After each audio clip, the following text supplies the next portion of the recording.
Halo semuanya, selamat datang di channel Auto Driver. Ini adalah sebuah double cabin yang termahal di Indonesia yang dipasarkan secara resmi oleh APM-nya dan semestinya juga yang paling tangguh, paling maco dan paling prestisius.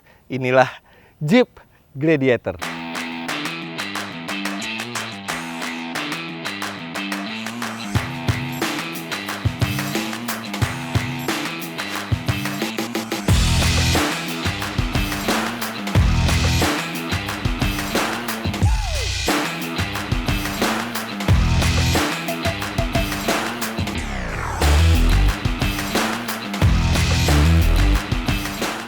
Banyak sekali hal menarik dari mobil ini yang saya sudah tidak sabar untuk menyampaikannya. Anda mungkin juga sudah tidak sabar untuk melihatnya. Tapi sebelumnya kami mau mengingatkan kembali ke Anda yang memiliki usaha di bidang otomotif, baik jual beli kendaraan, aksesoris maupun spare parts. Sekarang ada platform baru bernama Gias Auto 360 di mana bisa bertransaksi dengan mudah, aman, dan nyaman. Nah, kami mengajak Anda semua untuk menjadi merchant dari Gias Auto 360. Caranya sangat mudah, tinggal klik link yang ada di deskripsi dan Anda bisa menjadi merchant secara gratis. Dan Gias Auto 360 ini akan bisa meningkatkan level bisnis Anda ke tingkat yang lebih tinggi lagi. Akhirnya Jeep membuat mobil seperti ini lagi, double cab dengan basis dari Wrangler mereka. Terakhir mereka membuat mobil semacam ini tuh sudah di awal 90-an terakhir dengan Jeep Comanche. Mungkin Anda bertanya ada Jeep Brute ya. Jeep Brute itu adalah versi pick up-nya dari Jeep Wrangler, tapi sebenarnya itu adalah versi modifikasi pick up dari Jeep Wrangler. Sedangkan kalau Jeep Gladiator ini memang dibuat dari awal, walaupun basisnya sama-sama Wrangler, tapi dibuat dengan bodi dan ukuran seperti pick up truck di Amerika, sehingga dia lebih capable off-roadnya, dia lebih maco dan dia dijual resmi langsung oleh Jeep. Nah, Anda bisa lihat yang membedakan Jeep Gladiator dan Wrangler adalah bagian belakangnya. Sementara bagian depan kabin ini mirip sekali karena memang ini basisnya adalah dari Jeep Wrangler JL. Hanya ada satu varian dari Jeep Gladiator di Indonesia. Untungnya itu adalah varian tertinggi yang siap untuk off-road, yaitu Rubicon. Dan dengan mesin terkuat yang ada untuk Gladiator yaitu 3600 cc V6 Penta Star. Jadi ini adalah varian yang tertinggi yang dimasukkan ke Indonesia. Harganya 1,98 miliar rupiah off the road. Artinya kalau on the road Anda bisa expect di sekitar 2,2 miliar rupiah, yang menjadikannya sebagai Jeep termahal saat ini di tanah air, juga sebagai double cabin yang termahal. Tapi apakah rasanya bisa menjadi yang terbaik juga? Kita lihat detail berikutnya. Dari bagian depan nyaris tidak ada bedanya dengan Jeep Wrangler Rubicon. Tow hook berwarna merah, bumper plastik yang besar dan gagah. Tapi memang grillnya ini sedikit lebih besar untuk pendinginan yang lebih baik. Karena Jeep Gladiator ini juga banyak dipakai untuk towing di belakang kalau di negara asalnya. Dan itu membutuhkan kerja mesin yang lebih berat sehingga pendinginan butuh lebih maksimal. Dan dia ada kamera depan ini yang akan sangat membantu pada saat off-road. Nanti kita bisa lihat pada saat kita mereview bagian dalam. Lampu sudah LED dan Anda bisa lihat di sini ada engsel di kaca depannya. Karena Jeep Gladiator sama seperti Jeep Wrangler, formatnya bisa dibuka, atap dan pintunya bahkan kaca depannya ini juga bisa diturunkan ke bawah. Tapi sekarang kita lihat dulu apa yang memberi tenaga bagi Jeep Gladiator. Dan ini tidak perlu pakai kunci, kita tinggal melepas kait di depan aja. Satu hal itu praktis, tapi ya kadang-kadang bisa diisengin orang juga. Karena tidak perlu membuka kunci dari dalam sama sekali, Anda bisa langsung membukanya. Aduh, ini panas sekali dan ini di mana membukanya? Berat sekali kap mesinnya. Tidak ada sistem pegas. Jadi harus pakai tenaga sendiri. Panas sekali pula. Nah, ini ada peredam ya, ada peredam suara di sini. Padahal sebenarnya mesinnya mestinya cukup halus. Karena dia bukan menggunakan mesin 4 silinder 2000 cc turbo seperti yang ada di Wrangler. Tapi dia menggunakan mesin dari generasi sebelumnya. Dan ini mesin yang sangat besar, 3600 cc V6. Normally aspirated engine. Dan dia sanggup mengeluarkan tenaga 285 HP serta torsi 350 Nm meter. Memang tenaganya lebih besar dibandingkan yang mesin 2000 cc 4 silinder turbo, tapi torsinya lebih kecil. Nah, kenapa dipilih mesin ini? Karena mesin ini satu halus, kemudian dia naturally aspirated engine, jadi dia tidak perlu menunggu turbo itu bekerja baru dia memberikan torsi yang maksimal, sehingga lebih cocok untuk menarik trailer atau mengangkut beban yang berat. Tenaga dan torsi tersebut disalurkan ke 4 roda melalui transmisi 8 speed otomatis. Sebenarnya ada versi manualnya di Amerika, tapi versi manual itu tidak dimasukkan ke Indonesia, dan kami rasa memang yang lebih cocok adalah versi otomatis. Tidak perlu dibanting karena untuk menguncinya tinggal dengan kait seperti ini. Dan kalau misalnya Anda takut ada yang ngisengin mobil Anda, tersedia banyak option untuk menambahkan kunci ekstra untuk kap mesinnya.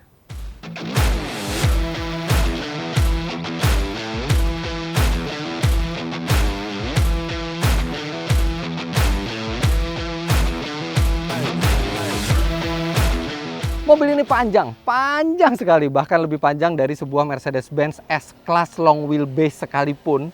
Ini wheelbase-nya aja sudah hampir 3,5 meter. Sedangkan panjang keseluruhan mobil lebih dari 5,5 meter.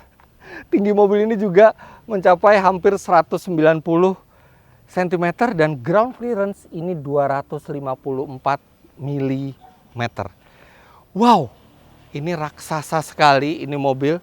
Dan walaupun depannya itu mirip dengan Jeep Wrangler, tapi begitu Anda melihat dari samping, Anda akan melihat ini adalah sebuah mobil yang sangat-sangat panjang. Nanti sekaligus kita lihat bagaimana rasanya mengendarai mobil sepanjang ini di jalanan di Jakarta. Nah, ini yang tadi saya bilang, ini atap ini bisa dibuka semua, walaupun tidak simpel ya membukanya dan Anda harus menyimpannya di rumah. Tapi bisa dibuka, dan pintu ini juga bisa dibuka sepenuhnya depan dan belakang. Kemudian kaca depan tadi juga bisa direbahkan ke depan, membuat mobil ini jadi keren misalnya dipakai di pantai atau jalan-jalan sore bersama teman-teman. Jadi ini adalah satu-satunya double cab di Indonesia minimal yang atapnya ini bisa dibuka, dan di dalam juga sudah ada roll bar serta sistem audio yang ditempelkan di roll bar, sehingga walaupun atapnya dibuka, ini mobil tetap terlihat maco.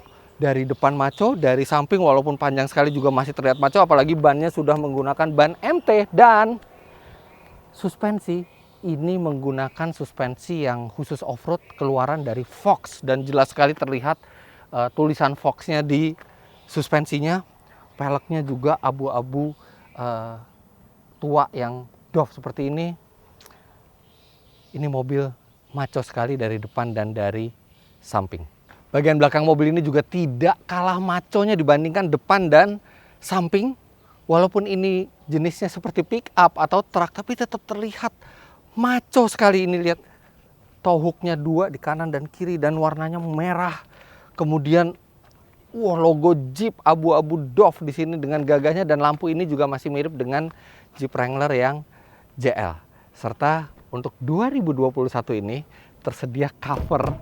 Jadi ini bukan optional lagi, tapi ini benar-benar langsung ada di paket pembeliannya. Dan ini covernya buatan Mopar. Ini luar biasa. Ini cover juga bisa dilipat kalau misalnya Anda ingin membawa barang. Sebagian Anda bisa lipat 2/3-nya seperti ini. Dan di 2021 juga cat dari baknya ini sudah bukan cat biasa lagi, tapi ini cat kasar dari Mopar juga cat kasarnya. Jadi ini bukan hanya terlihat lebih maco, tapi juga tahan gesekan. Jadi Anda mau letakkan barang apa-apa nggak usah takut akan membuat lecet interior dari baknya. Ini panjangnya 1,5 meter, lebarnya 1,4 meter, dan ini bisa memuat barang lebih banyak dari bagasi mobil apapun gitu ya. Ini bahkan ini setara lah dengan double cab dari Jepang, mungkin lebih besar sedikit. Tapi kalau Anda buka covernya ini semua, ini membuka covernya, tinggal kita lipat seperti ini. Kita lipat sekali lagi. Dan di bawah sini ada 2 buah mur yang Anda buka. Setelah itu Anda bisa membuka semuanya dan seperti ini ketika semuanya dibuka. Nah, begitu cover atasnya dibuka, langsung Anda bisa mendapatkan kepraktisan dan daya guna yang lebih banyak lagi dari bak Jeep Gladiator ini. Dan sekarang ini sudah ada, saya masukkan sebuah mountain bike, dan mountain bike-nya ini juga istimewa. Nah, sekarang kita ke atas, kita bisa dengan menginjak sini, menginjak bumper atau menginjak ban. Dua-duanya maco caranya. Oke, ini baknya lega sekali ya. Dia panjangnya 1,5 meter dan dia bahkan lebarnya juga sampai 1,4 meter. Jadi banyak sekali yang bisa diletakkan di sini, dan ini keren sekali kalau misalnya Anda mau weekend dengan sepeda ke alam terbuka. Mobilnya bisa kemana aja, sepedanya bisa kemana aja. By the way, sepeda ini adalah sepeda mountain bike yang spesial. Mereknya adalah Orbea Rise M LTD, dan dia merupakan mountain bike yang elektrik. Jadi e-bike mountain bike. Ini bodinya seluruhnya dari karbon. Kemudian dia juga dilengkapi dengan motor listrik dari baterai sebesar 350 watt hour yang masih bisa di-extend lagi sampai 252 watt hour lagi. Dan baterai tersebut kemudian menggerakkan motor listrik yang memiliki kekuatan 60 Nm. Jadi kalau misalnya Anda capek ngegoes, sepeda ini tuh bisa digerakkan dengan tenaga listrik dengan kecepatan maksimal sampai 30 km per jam. Bahkan dengan baterai yang dimiliki, kalau Anda full speed terus 30 km per jam, dia bisa mencapai 60 km sekali charge. Jadi ini cocok sekali bagi Anda yang ingin berolahraga, tapi juga kalau misalnya Anda kecapean, Anda punya pilihan bantuan motor listrik. Ini juga sudah suspensi full depan belakang. Suspensinya Fox sama seperti mobil ini. Dan di depan dia bisa travel sampai 150 mm. Sedangkan yang suspensi belakang bisa memiliki wheel travel sampai 140 mm. Dan karena ini semua framenya adalah carbon fiber, maka walaupun bentuknya keren dan gagah dengan frame yang tebal, tapi bobotnya sangat enteng, hanya 18,2 kg. Yang mana itu merupakan mountain bike elektrik paling enteng yang ada di pasaran. Sepeda ini dipasarkan oleh Teknobike. Bagi Anda yang berminat untuk mencari tahu info lebih lanjut mengenai sepeda ini atau sepeda lainnya yang cocok untuk Anda, silahkan Anda hubungi Teknobike. Bisa follow Instagram mereka di teknobike.indonesia. Sepeda ini bisa Anda dapatkan di Teknobike. Teknobike adalah toko yang menyediakan sepeda high performance untuk kebutuhan olahraga bersepeda. Saat ini sudah tersedia expert bike fitting ID Match Bike Lab di Teknobike SCBD dan BSD. Sistem bike fitting ini terbaik dan pertama di dunia yang menggunakan teknologi pemindaian otomatis ilmiah dan smart bike otomatis yang dapat menyesuaikan posisi pengendara menggunakan analisis dinamis dan pemindaian 3 dimensi. Official store Teknobike saat ini hadir di Tokopedia, Shopee, Bukalapak, dan Blibli. Anda juga bisa berbelanja dari rumah dan pesanan akan diantar ke rumah Anda. Follow IG @teknobike.indonesia dan hubungi 08 179 117799 untuk mendapatkan informasi terupdate. Nah, begitu sepeda sudah diturunkan, kita tinggal kunci lagi bagian belakangnya. Dan tutup seperti ini. Anda tidak perlu khawatir ada anak sekolah yang mencegat Anda di jalan dan mau nebeng naik di baknya.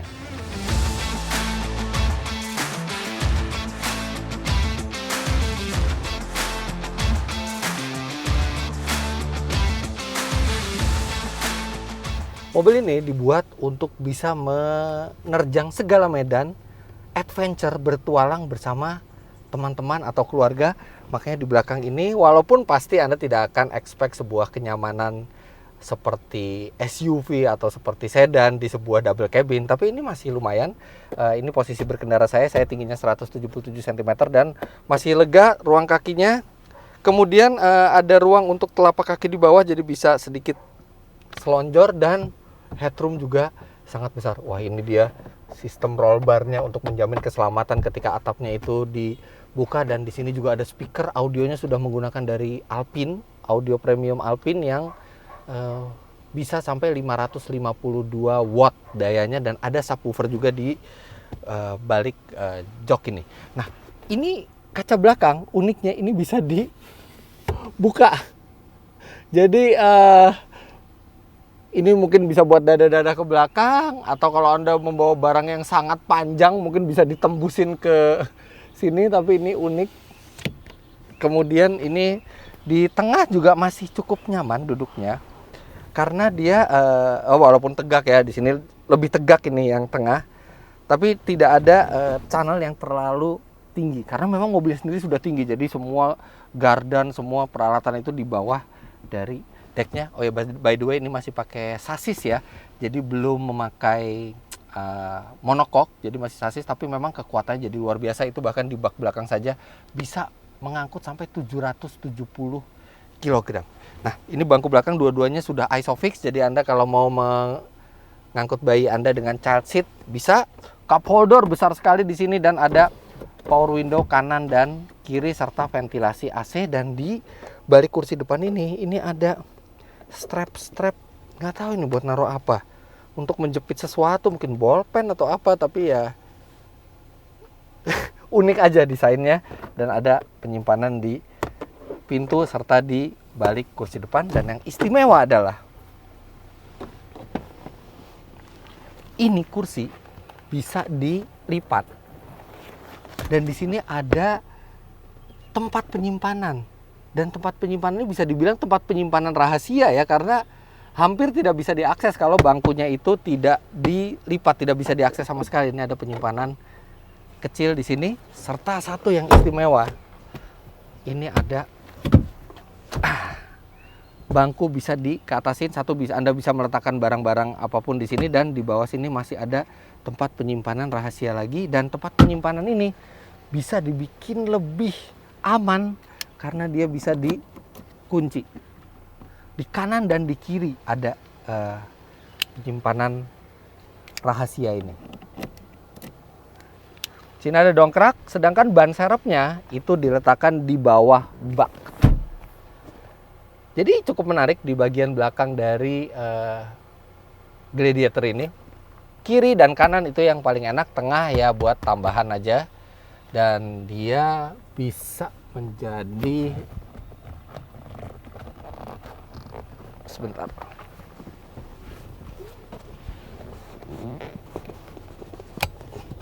dia juga bisa menjadi armrest duduk tengahnya ini.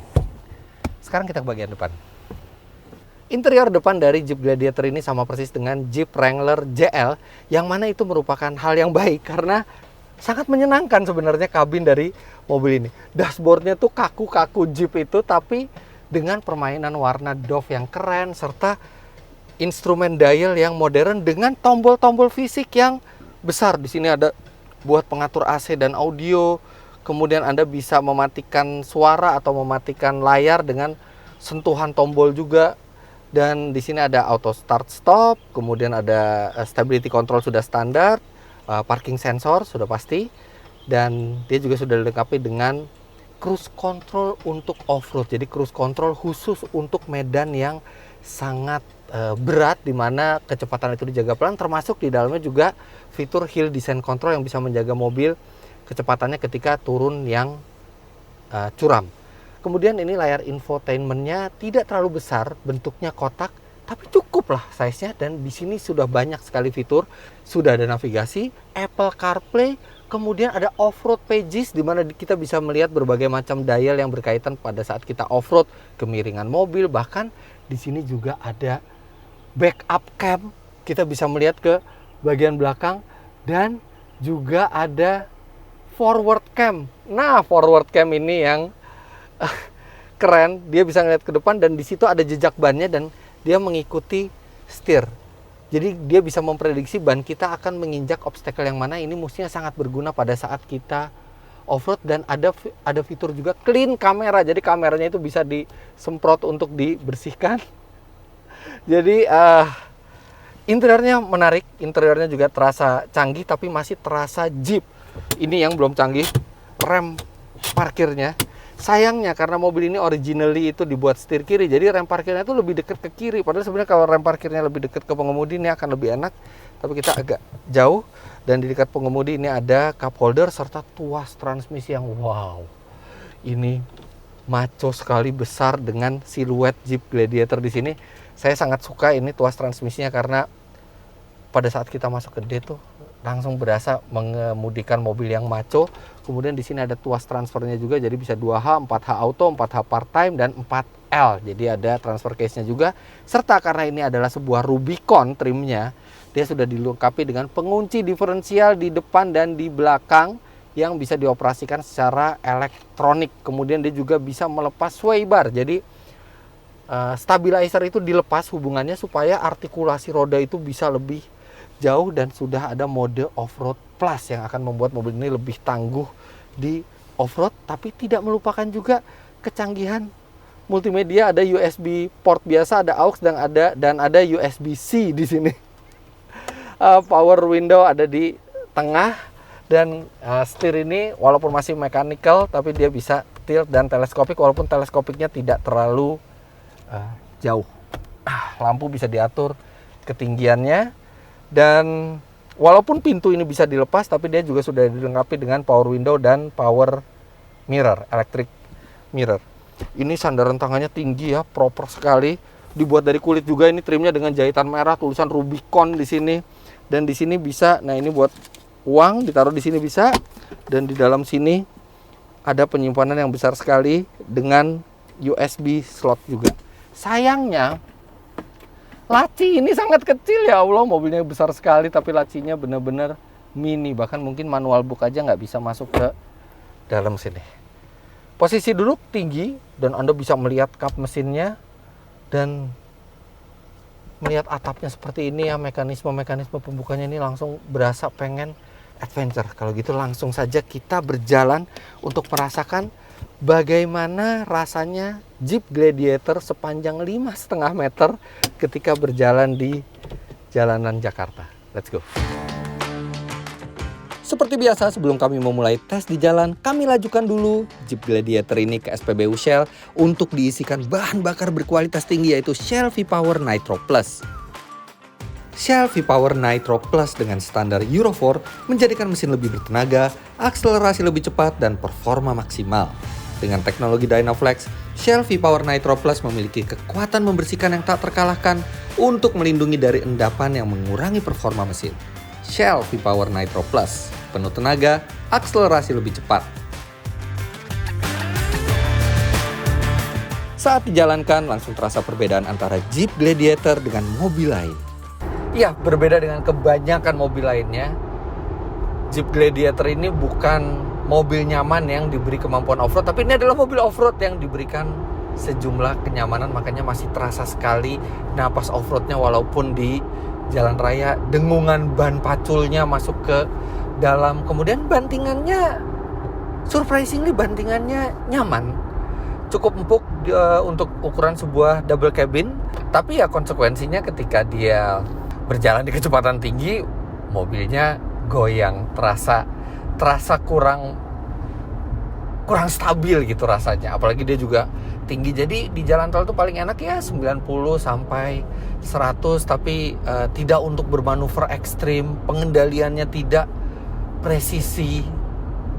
Tapi nggak tahu kenapa semua itu tidak menghalangi saya untuk tersenyum setiap kali memakai mobil ini.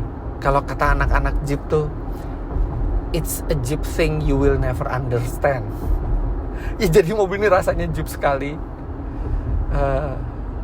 Tidak bisa dirasakan secara rasional, tapi secara emosional ini masih mencerminkan heritage dari Jeep. Akan tetapi tidak lincah di jalan raya bukan berarti dia pelan. 0 sampai 100 km per jam mobil ini bisa menuntaskannya hanya 9,1 detik. Itu sebenarnya mesinnya ini sangat overpower dibandingkan bannya ya. Jadi kalau kita pakai mode yang two wheel drive itu terjadi spin dan kami cuma bisa mendapatkan 9,6 detik untuk 0 sampai 100. Tapi begitu masuk ke mode 4 high auto, jadi 4 wheel drive yang auto, dia startnya kenceng dan bisa mencatat 9,1 detik. Mesinnya juga terasa halus. Deruman V6-nya itu terasa proper dan maco di sebuah Jeep. Itu hal yang hilang dari Wrangler sekarang karena 2000 turbo 4 silinder, sedangkan ini masih V6. Di lain sisi, mesin besar di bodi Jeep terpanjang ini jelas tidak hemat. Iya, sangat naif kalau Anda mengharapkan mobil ini hemat. Dan memang mobil ini tidak hemat. Di rute dalam kota dengan kecepatan rata-rata 22 km per jam, mobil ini hanya mencatat 6,6 km per liter. Dan di tol konstan 90-100 km per jam, dia hanya mencatat 10,8 km per liter. Itu pun sudah menyetir dengan santai ya, jadi tidak melakukan akselerasi mendadak, dan itu di jalan aspal. Kalau Anda bawa off-road sudah pasti lebih boros lagi. Nah, sekarang langsung kita bawa saja mobil ini ke tanah untuk melihat kemampuannya di medan off-road.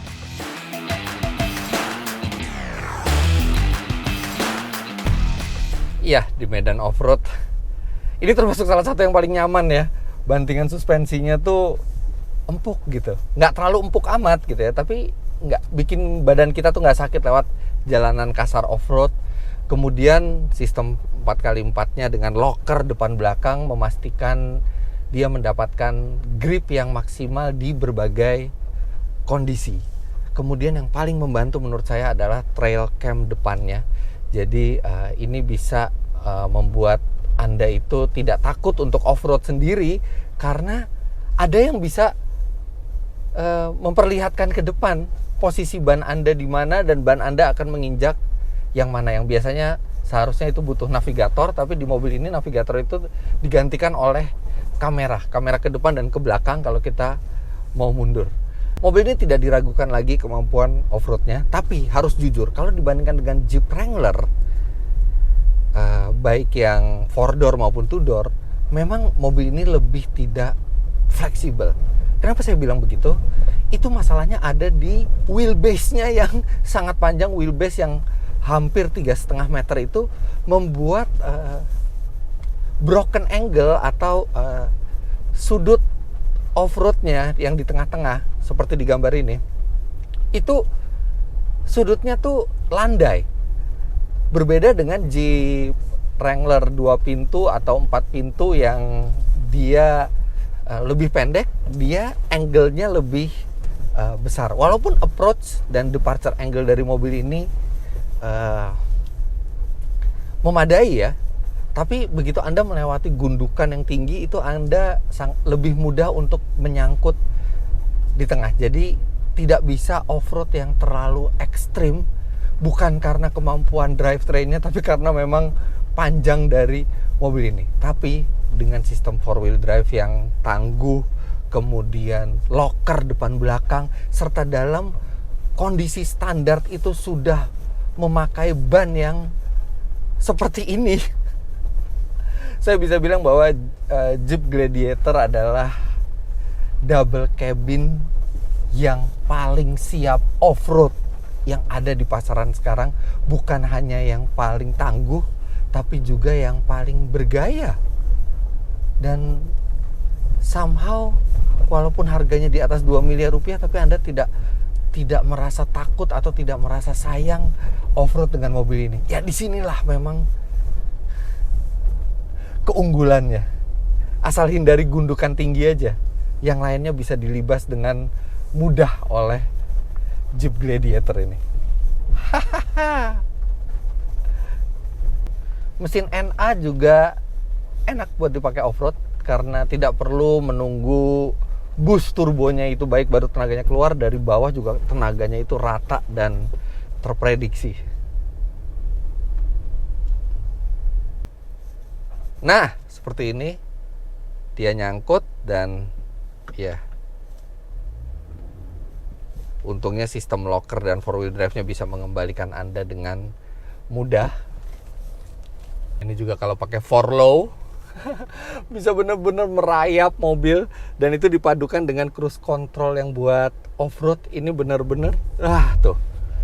Jadi select speed on ini benar-benar saya nggak ngegas, nggak ngerem. Udah dia ini aja sendiri. Dia ngatur kecepatan sendiri, ngatur gas sendiri. Terus saya tinggal lihat forward cam ke depan. Terus turun, nih curam sekali turunnya. Ini bener deh, saya nggak ngegas, nggak ngerem, dan ini curam sekali. Itu bener-bener sistem cruise controlnya yang mengatur kecepatannya. Dia yang ngerem. Wah, ini bener-bener kayak mobil pinter yang memastikan tuh pemiliknya tuh bisa keluar dari medan off-road seberat apapun.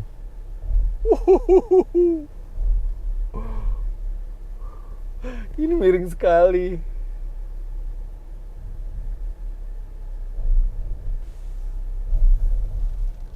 Haha. Kalau kita mau tambah kencang tinggal digas dikit. Oh, ngaturnya tinggal dari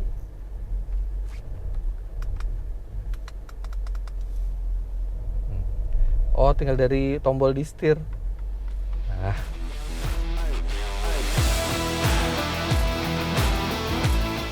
mobil ini bukan hanya tangguh di medan off-road, tapi juga menyenangkan ketika dibawa keluar jalanan aspal. Namun harus diakui ada beberapa hal yang agak mengganggu. Yang pertama, mobil ini sudah menggunakan keyless smart key. Jadi buka tutup pintu tuh gampang sekali.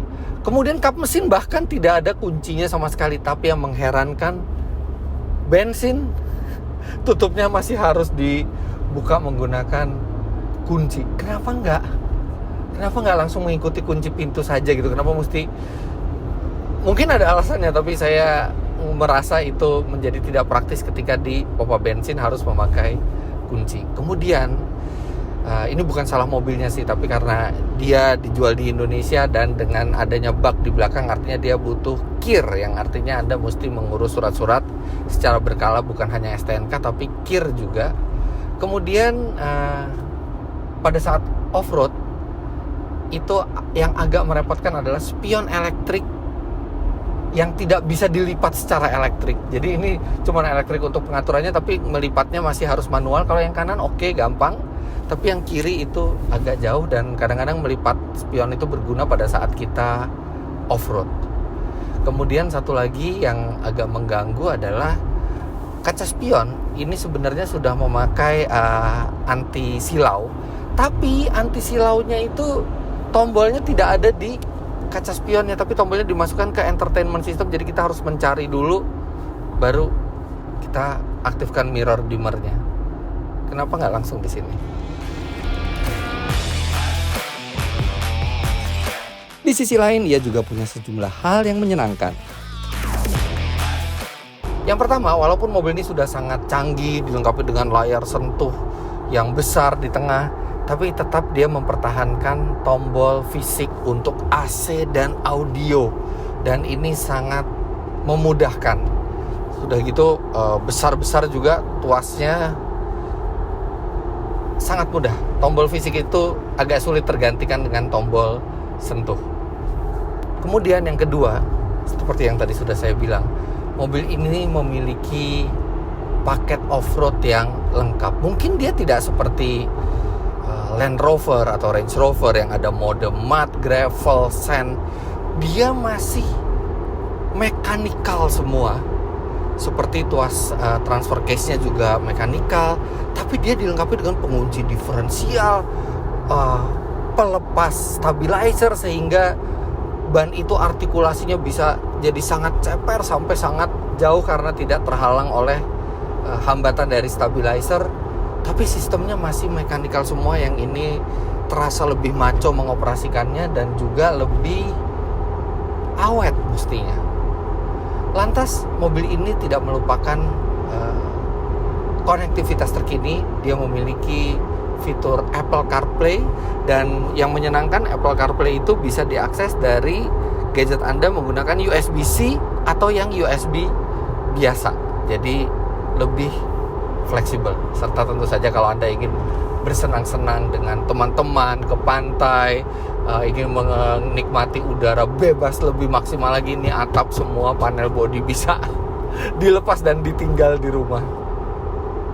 Dia satu-satunya double cab yang bisa dilepas atap dan bodinya. Secara umum, Jeep Gladiator bukanlah mobil yang nyaman, hemat, atau praktis untuk dipakai sehari-hari.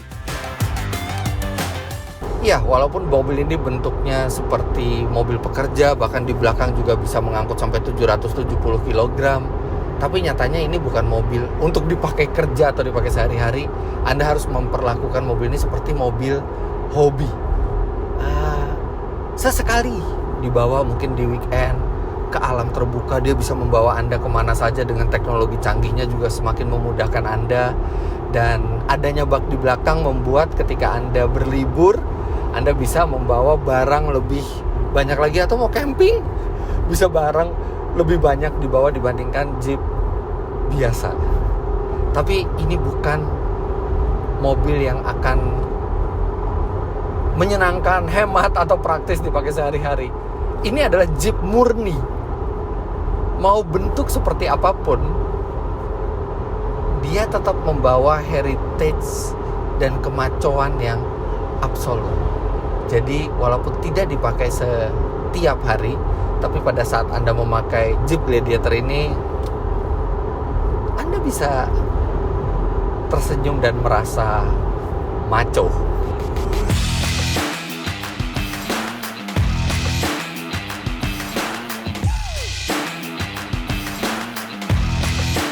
Ya, mungkin mobil ini tidak bisa off-road yang se-ekstrim Jeep Wrangler dengan wheelbase yang pendek. Dan mobil ini juga jauh harganya di atas double cab lainnya, terutama double cab dari Jepang. Tapi ini adalah salah satu double cab yang paling menggoda untuk dimiliki, paling prestisius, paling maco, dan paling berkarisma menurut kami. Jadi begitulah hasil review kami terhadap Jeep Gladiator ini. Jangan lupa Anda klik like bila menyukai video ini, komentar di bawah, dan subscribe ke channel Autodriver jika Anda belum. Main-main ke web kami di www.autodriver.com serta download aplikasi kami Autodriver di Google Play Store. Terima kasih banyak Anda sudah menyaksikan. Sampai jumpa di review kami selanjutnya. Bye-bye.